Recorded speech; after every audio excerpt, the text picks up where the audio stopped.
welcome back to the Citytilidie channel. Hope you're all staying safe and well. On our Talking Point show, we look back at Manchester City 3, Leicester City 1. Yes, satisfactory in the end. Perhaps could have been a lot more, but Pep had to... Well, he did have one eye looking at the Bayern Munich second leg, didn't he? Let's be honest about it. That's he rested key players at certain times. And, yeah, we did take our foot off the pedal just a little bit, but we'll talk about it anyway. This was Saturday the 15th of April, 2023, at 5:30 PM kickoff. Please, if you are new to the channel, push that subscribe button, push the bell notifications. Great to have you on board. Everything City, of course, past, present as this one, and forever as long as I'm going, that's for sure. So hope you enjoy. Spread the word, guys, if you can. I'm trying to... about 30-ish short of 3,000 subscribers now, so if you can help me towards that and spread the word, it'd be much appreciated. And if you are pushing buttons, give that like button a smash as well if you can, just to... I'm trying to get about 20 minimum likes for these vlogs, so you can get me up to that figure or anywhere near it. That'd be most appreciated. Right, let's get on with it. The teams, I got 9 out of 11. I did have Aki and Gundogan in my 11, so slight difference. So I'll take 9. I said I'd be happy with 9 or 10, so that'll do. 3 changes to the Bayern game: Edison, Walker, Stones, Diaz, Laporte, Rodri, De Bruyne, Bernardo, Mahrez, Grealish and Haaland. On the bench, Ortega, Phillips, Aki, Gundo, Alvarez, Gomez, Akanji, Palmer, Lewis. Based on that, definite starters for Bayern. You think Aki, you think Gundo, and you would think Akanji. Yeah, that's about it, I think. They're the 3 guys that you would think will be playing over in Bayern Munich. Leicester City, yeah, Everson, Castagna, Soyuncu, Sutar, Faze, Christensen, Dewsbury Hall, Tielemans, Ndidi, Maddison and Vardy. Their subs: Ward, Amity, Thomas, Mendy, Pratt, or Prait, however you pronounce that, Marcel, Madivadua, whatever they spell that, Tete, Iheanacho, and of course Daka. There you go. So I got through that not too bad, did I? Referee was Darren England. He's now ref City 6 times. All wins, we'll have that. Shown City players 7 yellow cards, and we've had a red card, of course, Cancelo this season. And he's awarded 5 penalties to City, with a little bit of help from going over to a monitor and checking, but all credit to him. On VAR, we had Mr. Jared Gilley, so I think he did okay. Yeah, I think so, from what I can gather. Right, on to the match report. Yeah, 2 minutes, Maddison breaks and then falls over. That was quite a nice, interesting start. He just no one near him, he just fell over. That was quite good. 3 minutes, Mahrez took a sort of Bernardo looping high cross well. His first touch sort of created space, beat the defender on the edge of the box, but his side foot shot then was blocked wide. 5 minutes, 2 corners in quick succession from the second. A bit of head tennis, and as Rodri challenged, it falls to Stones. And just to say he simply volleyed home, it's yeah, that's it. He simply volleyed it home. And there's some arguments about what a volley is. For me, a volley is when it's not on the ground, the ball, when it's sort of in the air. But people saying it's not a volley unless if it bounces before it's in the air. I'm all confused. I mean, a half volley is obviously where you hit it when it's in contact, come down onto the ground, isn't it? Like a drop kick in rugby. But hey, he put it home nicely, didn't he? Let's be honest about it. 1-0 for City after 5 minutes. We couldn't have asked for a better start. 9 minutes, Grealish appears to be fouled on the edge of the box. I'm not sure what happened there. Even perhaps on the line, it could have been a penalty, but the ref gives a corner, and yeah, VAR get on with it. 10 minutes after the corner is not successfully cleared, he ends up with Grealish, and his cross is handballed by Ndidi. Yeah, his hand was at an unnatural position. It was up, and after the VAR monitor check, of course, the ref had no option, really. It was probably a clear penalty, as clear as you're going to see as far as we could see at the game as well. 13 minutes. Of course, eventually Haaland gets to take the penalty, and enough pacing off the post, so a well-placed penalty, probably. It was near enough to the post for Haaland to clear it, sort of get the keeper beaten, and the keeper it's not a small lad. He chose the right way, and all credit to Haaland. He put enough. Someone said he miscued it a little bit. I thought he smacked it pretty well, in fairness. I'll take that. I think that's 6 out of 6, is it now, for Haaland? And then it was 25 minutes. Yeah, Dewsbury Hall plays Ndidi short on the halfway line, and Kevin sort of has the foresight to nip in, sort of pokes it between his legs, and then obviously drives forward. Haaland does a little shimmy to the left. There's three defenders. He moves in between two of them, and a fantastic ball that just split the two defenders. And Haaland does a little dink over the oncoming keeper. I think the oncoming keeper did okay. He sort of stretched himself, but it was quite easy for Haaland to get it over him. And that was, of course, Kevin De Bruyne's 100th Premier League assist for City, and his 101st in total. 46 minutes, yeah, Bernardo booked for a foul on Maddison just on the stroke of half-time. So 3-0, game over? Possibly. Well, Pep thought so, because he made a couple of half-time subs, which would allow him to make, of course, 3 breaks for 3 more substitutions in the second half.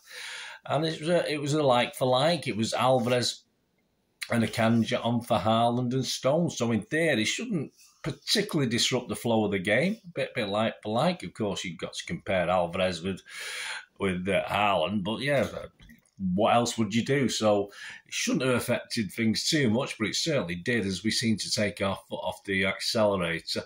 52 minutes.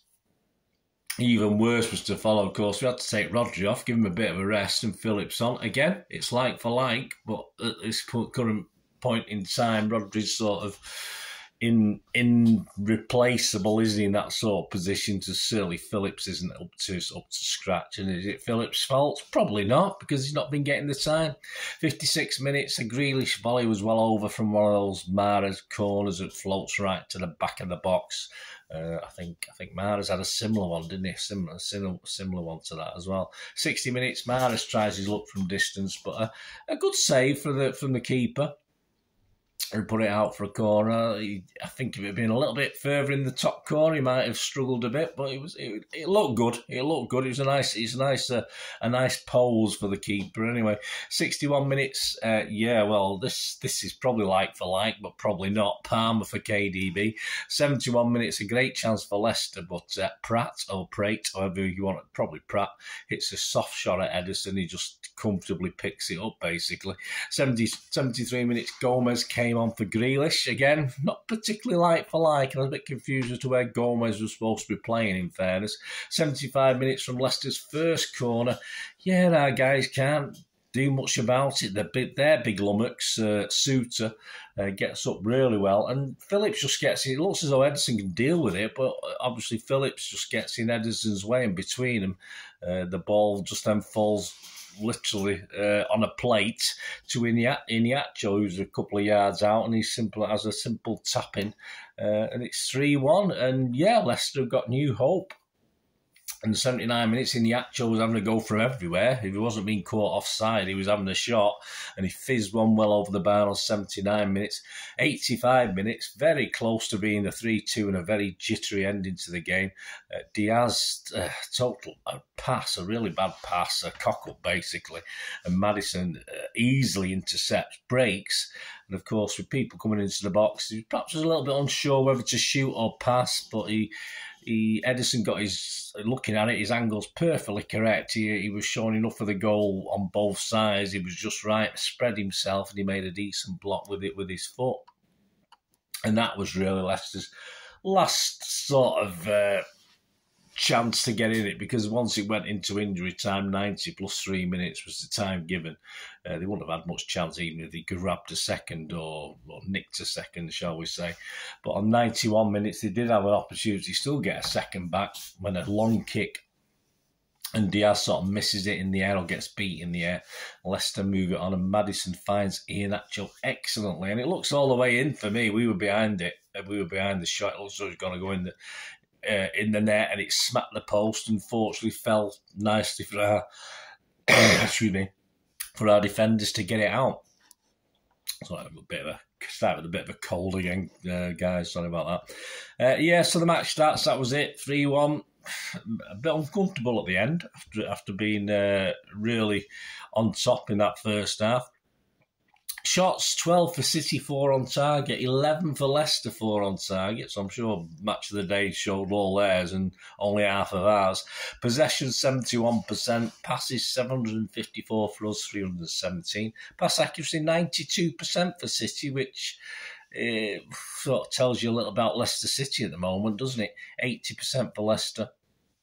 Fouls 8 each, yellows 1 each, offsides none for us, 3 for them, and corners 6 for us, 2 for them. XG philosophy at XG philosophy. Yes, and we got beat. We got beat on XG philosophy. It's a good job it doesn't count towards the table, isn't it? And points.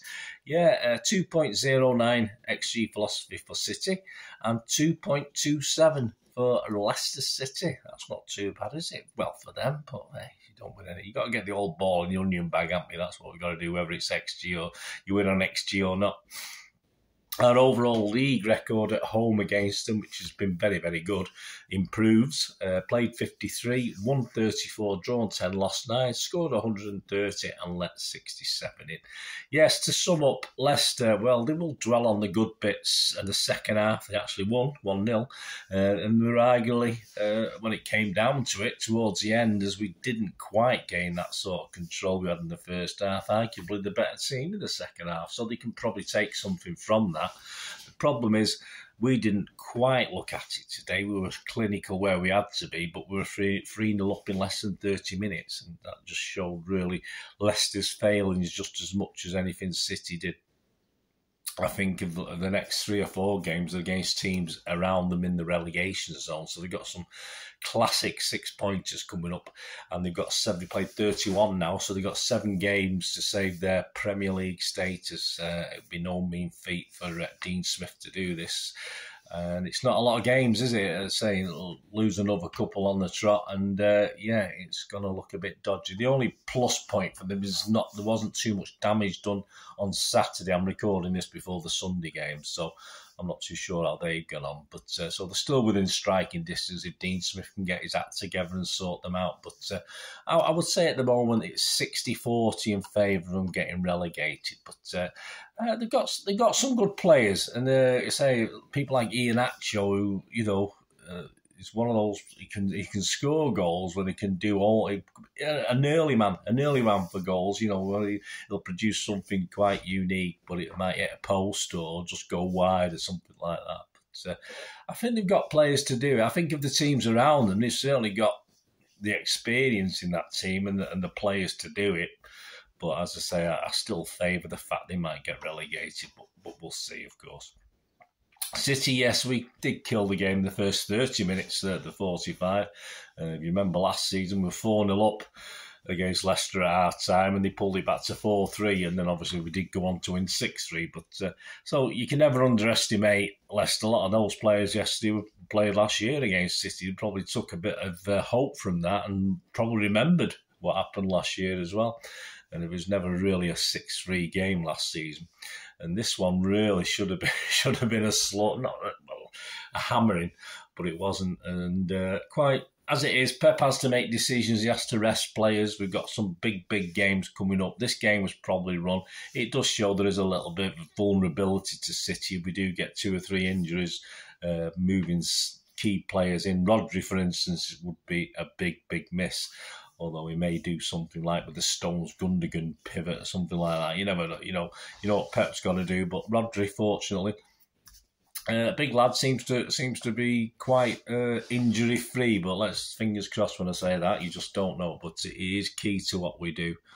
And of course, Pep took the chance, put Phillips on, but Phillips isn't going to learn unless he gets the chances. So there you go. I think the half-time substitutes were a bit too soon, but as I said, it allowed Pep to make that extra substitution in the second half then by making 2 at half-time. But personally, I would have given the players another 10 or 15 minutes and then started making substitutions, perhaps get another goal or 2 as well, just to make it a little bit more comfortably. But hey, Pep, we're not the managers, they're the Pep's the manager, and that was his decision. A little uncomfortable. Could have got hairy, of course, if we had let a second in. But I think our morale's still reasonably intact. I think the players are still up for it. We've still got the winning momentum, of course, and that's all that matters. And now we've got to take that over to Germany, of course. Please let me know your thoughts, guys, what you think. There'll be a preview show of the Bayern Munich game. Will be available either Monday or Tuesday. I'm not quite sure yet, but keep your eye out Monday. It probably will be Monday if we get the chance to finish it off. And, of course, the player ratings show with Simon BAJKOWSKI's ratings as well is already out there. So please get along and watch that if you've not already done so. and give us your opinions, your scores, etc, etc. Anyway, thanks guys. Let me know your comments, let me know your thoughts. It'd be great to hear from you. Until we meet again, I always one thing, don't I? Please stay safe, Blues. Come on, City. Bye for now.